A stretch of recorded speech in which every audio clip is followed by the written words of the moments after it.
In this video we're going to learn about using biographical and historical notes in SVG family tree generator. Let's start by loading up one of our samples. Open with SVG family tree generator. This is one you will be familiar with if you've seen other videos.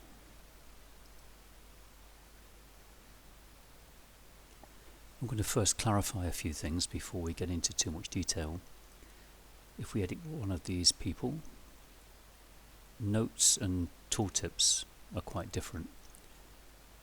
Tooltips are plain text and they will show up when you hover over a person or a family circle. Notes are rich text. This example uses HTML, but you don't really have to include the HTML tags. They crop up in a number of applications, so let's just look at some of those. Come out of the tree designer, generate the HTML version, view it in the browser, and you can see if you hover over one of these boxes, hopefully the recording software is capturing this, but you should see the hover text, and typically that would be brief details of the birth and death for that person. If you click on the person, you'll get one of these pop-up information panels giving more details. Similarly for the family circle. And this sample also includes the timeline reports application. So if I just clear down those panels, I can select all of the people in that tree and sort their vital events, and it gets the information about the vital events from those notes.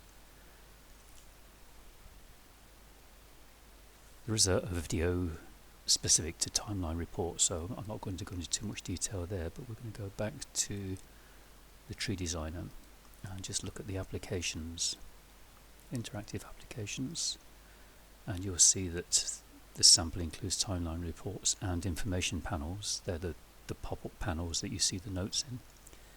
There's a sister application to that, which is expand notes, and you can't include them both together because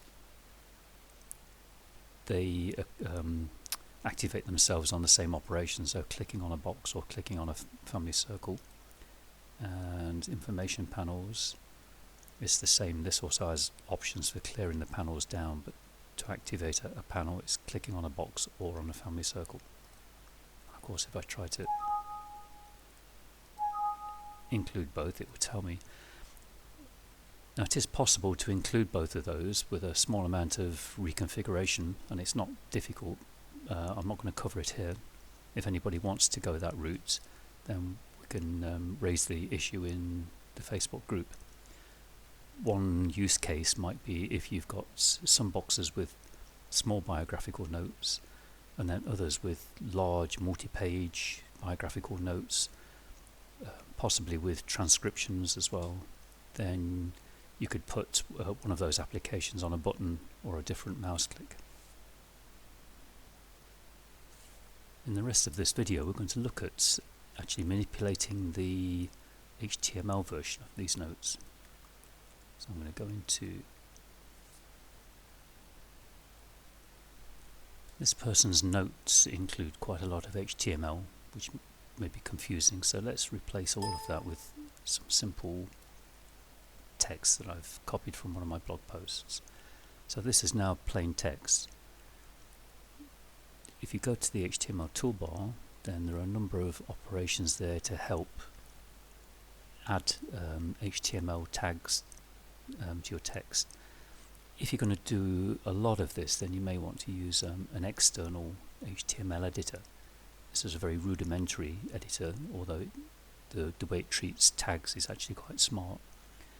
And surprisingly, if you use Microsoft Word, you can save it in something called HTML filtered format. So you could create some formatted text, save it as HTML filtered. That's not the straight HTML, which tends to be a little bit verbose, and you can cut and paste from there. There's actually a blog post about using this format because you can also create blog posts from Word, even though Google will tell you that you can't. Some of the most simple ones are the first 9 entries along here, so that's to create bold text, italic text, underline, strike through, subscript, superscript, paragraphed text, so that groups it into a single paragraph, header level text. The thing that these all do, let's just select a word, is that they put a start and end tag around it. This is not going to be a course in HTML, but each tag includes a keyword, and that's the start tag, and a slash keyword, which is the end tag. So that will now render that word in bold, and if I go to the last one of these, which views it as it would be in your browser, you can see that that word is now bold. So let's turn that off and go back to the raw. This is a cumulative, so if I did another one that's put italics around it, the selected text is put italics around that group, so that word now will appear in both bold and italic.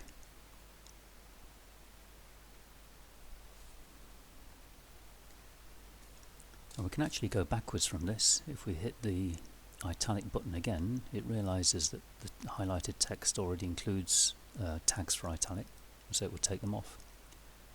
And if I click on the bold, it will take the bold tags off. Let's put some back on to illustrate another issue, or another feature I should say. If you have some text and you can't see the start and the end tags, if you put your cursor actually in the tag, hitting any of these will know that you're in the middle of a tag and find the corresponding end tag. And then you could take them off by hitting the appropriate one. That's a strike through tag, so you could turn it off by hitting the strike through button, and then replace it maybe with, I don't know, that's a subscript one. If you put your cursor in the middle of the text, so you haven't got anything highlighted, and then use the corresponding button for attributes that you want to find, it will include them. If I put it in the middle and select an entirely different one, then it only selects that text because it assumes that you want to put another set of tags around it. If I hit it again, because there is text selected, it will now apply that attribute to it. So it tries to be smart, it tries to second guess what you're doing. This way of working applies to, as I say, the first 9 of these buttons, but then we get on to more interesting ones like inserting an image. Oops, it's telling me I can't insert an image at the point I'm at, which is halfway through another element. So let's put it down at the bottom and insert an image. I want the image URL, so this is going to be an image that you expect to find on the internet, and you can use the compact place keys, which is covered in the image video. I've got a excuse me, I've got a URL already prepared. I can put that in. This is a picture of William Henry Proctor, and I can provide some alternative text, which is always good practice in case the image is inaccessible to someone, and I'll leave the default size there. So that's now included a tag. This is slightly different to the normal tags. This is a bit more complicated because HTML is a bit of a mess as regards the consistency of tags. But this one will put an image in there, and if we go to the last option on the toolbar, there it is.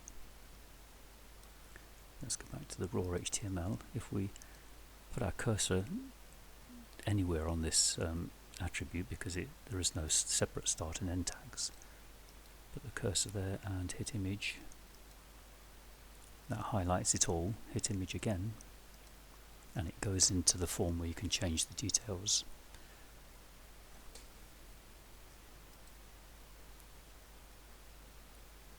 Interesting one that I probably should have mentioned earlier, the second to last will actually undo the last operation, and you can carry on undoing the changes until it goes grey.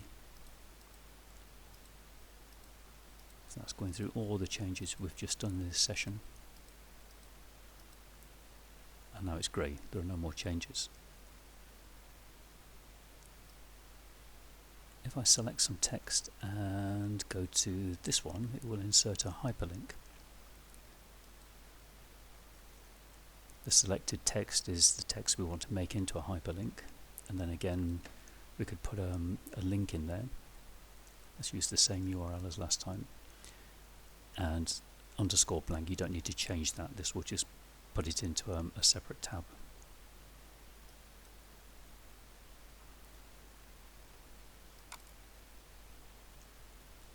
There's the version as it would appear in the browser.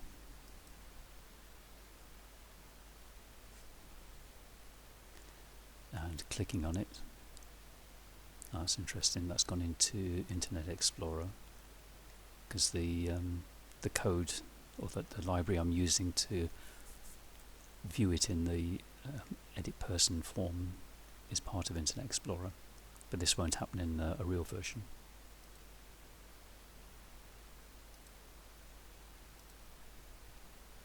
Let's go back to the raw HTML.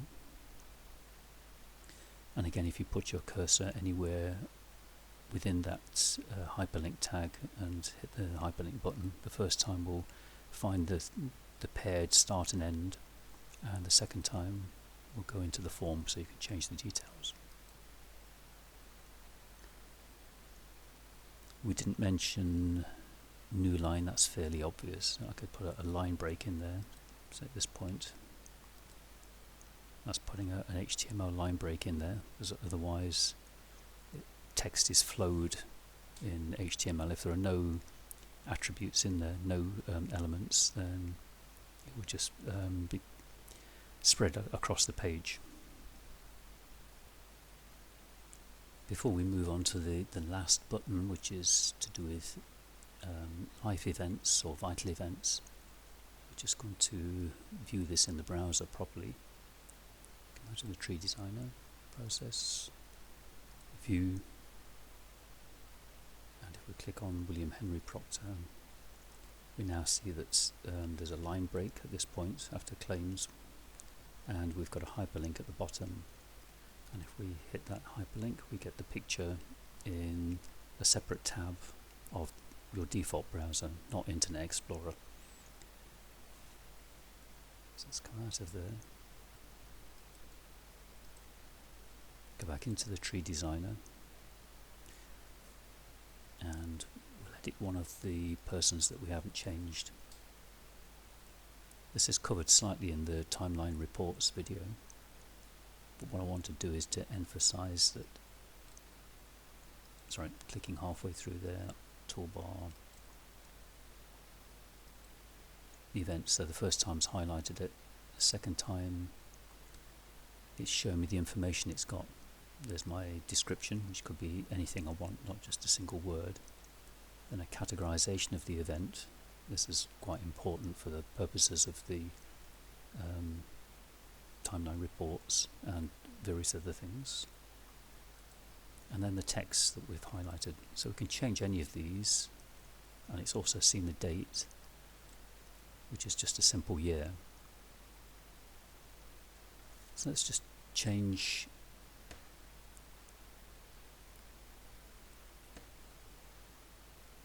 let's just make the date a little bit more complicated.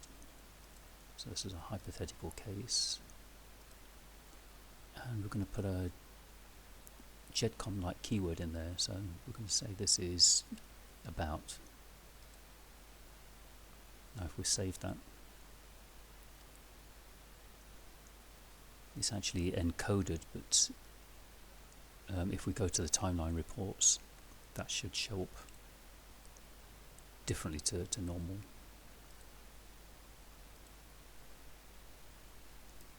So it's Annie Elizabeth Stanton that we changed, and if we select that person and show the timeline for that person, we've now got a fairly accurate day. So we'd put 7th of February 1873 and we said it was about, and that's the version that comes up in the report. Just to confirm that, we'll go back in and edit the person.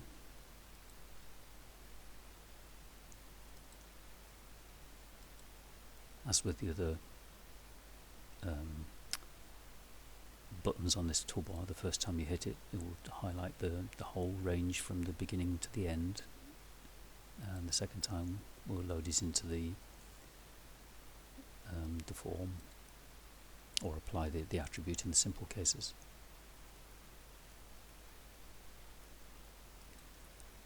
If this was between, then we can put a second date in there, so we can put quite complex GEDCOM dates in there. We can do a range.